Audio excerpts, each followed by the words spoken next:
नमस्कार बच्चों। आज हम पढ़ने और समझने वाले हैं क्लास 8 एसएसटी सामाजिक विज्ञान की वर्कशीट नंबर 2 यानी कार्यपत्रक संख्या 2 को। यह हमारी 16 जुलाई 2021 की वर्कशीट रहेगी। आज की वर्कशीट भी काफ़ी इजी और इंटरेस्टिंग रहने वाली है, जिसमें हम डिस्कस करेंगे सिविक्स का एक बेसिक और इम्पोर्टेंट टॉपिक, राज्य सरकार का गठन।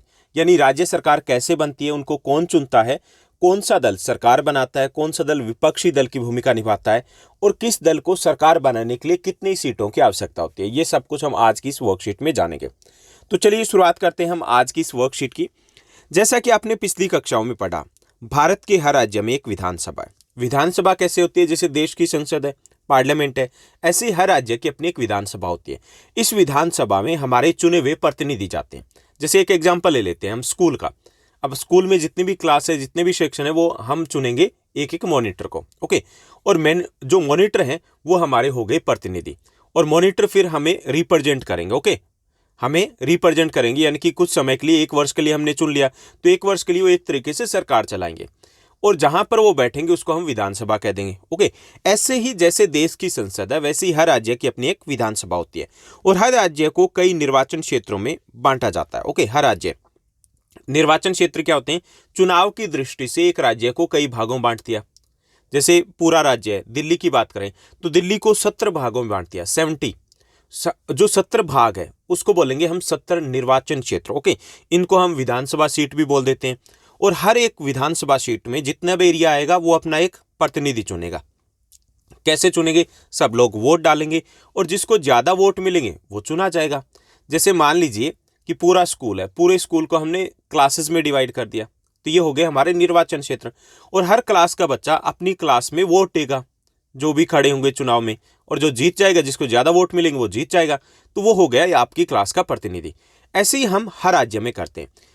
हर राज्य को कई निर्वाचन क्षेत्रों में बांटा जाता है, यानी कि चुनाव की दृष्टि से कुछ इलाकों में बांटा जाता है, और हर इलाके का एक अपना प्रतिनिधि चुना जाता है। यानी कि हर निर्वाचन क्षेत्र की जनता है वो एक प्रतिनिधि चुनती है, जो विधानसभा का सदस्य यानी कि विधायक बन जाता है। ओके, एमएलए जिसको बोलते हैं इंग्लिश में, वो विधायक बन जाता है। चुनाव में लोग अलग अलग पार्टियों की ओर से खड़े होते हैं, इसलिए विधायक अलग अलग राजनीतिक दलों के होते हैं। जैसे चुनाव लड़ते हैं तो हर एक राजनीतिक दल, अगर हम दिल्ली का एग्जाम्पल लें तो यहाँ पे कांग्रेस पार्टी, बीजेपी, आम आदमी पार्टी, ये प्रमुख राजनीतिक दल है। इनके जो सदस्य होते हैं वो खड़े होते हैं चुनाव में। इसके अलावा कुछ निर्दलीय भी होते हैं। निर्दलीय कौन से होते हैं? जिनका दल ना हो। ओके, जो किसी भी दल से संबंध ना रखते हो, वो भी खड़े होते हैं। उसके बाद वोट डाले जाते हैं, और जिसको ज़्यादा वोट मिल गए वो जीत गया। मान लीजिए किसी जगह है, वहाँ से बीजेपी जीती, कहीं से कांग्रेस जीती, कहीं पे आम आदमी पार्टी जीती। इसलिए जो ये विधायक होते हैं, एमएलए होते हैं, वो अलग अलग पार्टी के होते हैं, अलग अलग दल के होते हैं।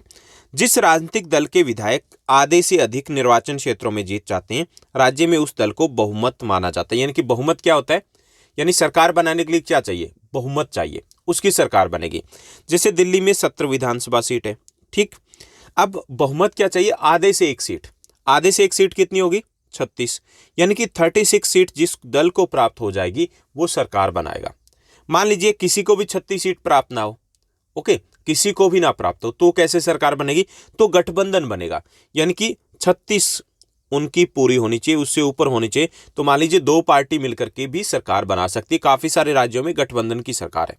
ओके, तो यहां तक समझ में आ गया होगा कि बहुमत क्या है, कि आधे से एक सीट प्राप्त करना उसे बहुमत कहलाता है। और बहुमत प्राप्त करने वाला राजनीतिक दल, या फिर अगर गठबंधन, एक दल को अगर ये पूरी 35, जैसे 36 की बात है, हम सिर्फ एग्जाम्पल ले रहे हैं दिल्ली का, तो अगर एक दल को ये 36 सीटें नहीं मिली तो गठबंधन की सरकार भी बन सकती है। ओके, तो राज्य में किस दल को बहुमत माना जाएगा? उस दल का बहुमत माना जाएगा जिसको आधे से एक सीट कम से कम प्राप्त हो। बहुमत प्राप्त करने वाले राजनीतिक दल है उसको सत्ता पक्ष बोलते हैं, सत्तारूढ़ पार्टी बोलते हैं, क्योंकि वो सरकार बनाती है। और अन्य सबको विरोधी पक्ष कहा जाता है। यानी जितनी भी पार्टी रह गई जिनको सत्ता प्राप्त नहीं हुई, वो विपक्षी दल यानी कि ओपोजिशन पार्टी कहलाएगी। जैसे देश की बात की जाए तो देश में बीजेपी है, वो सत्तारूढ़ पार्टी है। बाकी दल है जैसे कांग्रेस पार्टी है, प्रमुख विपक्षी दल है।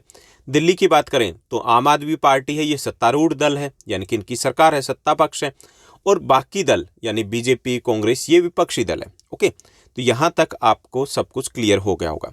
अब यहां पर थोड़ा और समझने की कोशिश करते हैं। यहां पर दिए गए हमें हिमाचल प्रदेश के वर्ष 2017 के 68 निर्वाचन क्षेत्रों के परिणाम दिए गए हैं। ओके, कितनी विधानसभा सीटें? 68, 68। और 2017 में वहाँ चुनाव हुए थे, तो उसके परिणाम यहाँ पर दिए गए। तो यहाँ देखिए किस पार्टी को कितनी सीटें मिली है। तो सबसे पहले दिया गया भारतीय जनता पार्टी बीजेपी, उनको 44 सीटें मिली। ओके, क्या बहुमत मिल गया इस पार्टी को? बहुमत मिल गया, क्योंकि 68 में बहुमत प्राप्त करने के लिए कितनी सीटें चाहिएगी? 35 सीटें चाहिएगी, यानी कि 34 तो आधी होगी, आधे से एक ज़्यादा सीटें चाहिए, तो कितनी होगी? 35 सीटें। जबकि बीजेपी के पास कितनी सीटें हैं? 44 सीटें। तो बहुमत किसको मिल गया? बीजेपी को मिल गया। यानी सरकार कौन सी पार्टी बनाएगी? बीजेपी बनाएगी यहाँ पर। इंडियन नेशनल कांग्रेस के पास 21 सीटें हैं, जबकि communist party of India Marxist के पास 1 सीट है, 2 सीटें निर्दलीय उम्मीदवार है, यानी कि जो किसी भी पार्टी के नहीं। तो ये सभी जो दल है, Congress party, communist party of India, ये विपक्षी दल की भूमिका निभाएंगे, जबकि सत्तारूढ़ दल कौन सा होगा? ये होगा भारतीय जनता पार्टी, यानी कि बीजेपी। ओके, तो ये थी हमारी आज की बेहद आसान वर्कशीट। अब हम बात करते हैं क्वेश्चन आंसर की। इस वर्कशीट में कुछ बेहद आसान प्रश्न पूछे गए, 3 प्रश्न पूछे गए, साथ ही साथ यहाँ पर कुछ और भी दिया गया। पहले हम प्रश्नों को हल करने से पहले थोड़ा सा इसको समझ लेते हैं कि राज्य सरकार जो होती है, जैसे राज्य सरकार है, हम यूपी की सरकार की बात करें, हरियाणा की सरकार की बात करें या दिल्ली की सरकार की बात करें, तो यहाँ पर जो राज्य सरकार है वो केवल अपने राज्य के अंतर्गत आने वाले कार्यों को देखती है। ऐसा नहीं कि यूपी की सरकार है वो हरियाणा या मध्य प्रदेश में जाकर के कोई कार्यों को देखेगी या केंद्र सरकार को कहेगी कि ऐसे करो आप, ऐसा नहीं करेगी। वो अपने स्टेट के ही काम को देखेगी। जैसे राज्य की शिक्षा है, स्वास्थ्य है, सड़कें हैं, पीने का पानी है, बिजली इत्यादि है, इन कार्यों को राज्य सरकार देखती है। भारत में कुल 28 राज्य और 8 केंद्र शासित प्रदेश है। ओके, कितने हैं? 28 राज्य और 8 केंद्र शासित प्रदेश है, लेकिन सभी केंद्र शासित प्रदेशों की अपनी विधानसभा नहीं है। विधानसभा कितने प्रदेशों के? 3 की। 3 प्रदेश है, 3 केंद्र शासित प्रदेश है जिनकी अपनी विधानसभा भी है। ओके, कौन कौन से 3 केंद्र शासित प्रदेश है? जैसे दिल्ली की अपनी विधानसभा है, पौंडीचेरी यानी कि पुदुचेरी की अपनी विधानसभा है, और जम्मू और कश्मीर की भी अपनी विधानसभा है। ओके, उसके बाद दिया गया कि ऐसे कार्य जिनका असर पूरे देश के ऊपर पड़ता है, पूरे देश, जैसे पूरे देश की सीमाओं की सुरक्षा है, रेल व्यवस्था है, संचार है, बैंक है, मुद्रा है, ऐसे कार्यों को केंद्र सरकार देखती है। यानी कि ऐसे कार्य जो पूरे देश के लिए जरूरी है उनको संभालती है केंद्र सरकार। जैसे स्कूल में लगा लीजिए, स्कूल में जो आपके क्लास इंचार्ज होते हैं वो आपकी होती है राज्य सरकार। ओके, अब क्लास में कौन कैसे बैठेगा, कौन सा बच्चा एब्सेंट रहा, उसको क्या कहना है, उसको कैसे इन्फॉर्मेशन देनी है, कैसे डिसिप्लिन मेंटेन करना है, वो राज्य सरकार देखती है, आपके क्लास इंचार्ज देखते हैं। और बड़े बड़े जो डिसीजन है, कब कौन सा फंक्शन होना है, कब कौन कौन सी क्लास का इंचार्ज बनेगा, ओके, एग्जाम वगैरह का सिस्टम देखना, किसकी ड्यूटी कहाँ लगनी है, वो सब कुछ केंद्रीय सरकार यानी कि प्रिंसिपल देखते हैं। ओके, तो समझ में आ गया होगा। अब हम प्रश्नोत्तर को हल करते हैं। पहला जो हमारा क्वेश्चन दिया गया, बहुमत प्राप्त करने के लिए किसी भी राजनीतिक दल को कम से कम कितने चुने हुए सदस्य या विधायकों की आवश्यकता होगी? ओके, तो बहुमत प्राप्त करने के लिए किसी भी राजनीतिक दल को कम से कम 35 विधायकों की आवश्यकता होगी, जो हमने ऊपर देखा। ओके, 35 विधायकों की आवश्यकता होगी हिमाचल प्रदेश में। ओके, कितने चाहिए बहुमत के लिए? आधे से एक ज़्यादा, तो 68 सीटें हैं, तो आधे से एक ज़्यादा कितना होगा? 35 यानी कि 35। उसके बाद दूसरा प्रश्न दिया गया, सेकंड जो क्वेश्चन दिया गया, उपरोक्त में से कौन सा दल राज्य सरकार का गठन करेगा अथवा सरकार बनाएगा? तो उपरोक्त में से बीजेपी, भारतीय जनता पार्टी, वो सरकार बनाएगी क्योंकि उसे 44 सीटें प्राप्त हुई है, यानी बहुमत आसानी से मिल गया है। उसके बाद तीसरा प्रश्न दिया गया, उपरोक्त दलों में से कौन से दल विरोधी दल कहलाएंगे? ओके, तो उपरोक्त दलों में से भारतीय राष्ट्रीय कांग्रेस और कम्युनिस्ट पार्टी ऑफ इंडिया ये विरोधी दल की भूमिका निभाएंगे। तो ये थे हमारे आज के बेहद आसान प्रश्न। एक क्वेश्चन आपके लिए भी है, आपको बताना है दिल्ली विधानसभा के कितने सदस्य यानी कि कितने एमएलए की सीटें हैं, कितने एमएलए चुने जाते हैं। ओके, अगर आपको पता है तो कमेंट करके जरूर बताइएगा। तो उम्मीद करता हूँ ये वर्कशीट आपको अच्छी लगी होगी, सब कुछ ठीक से समझ में आया होगा। अगर आपको ये वीडियो अच्छी लगी, सब कुछ ठीक से समझ में आया, तो इस वीडियो को लाइक और शेयर करना मत भूलिएगा।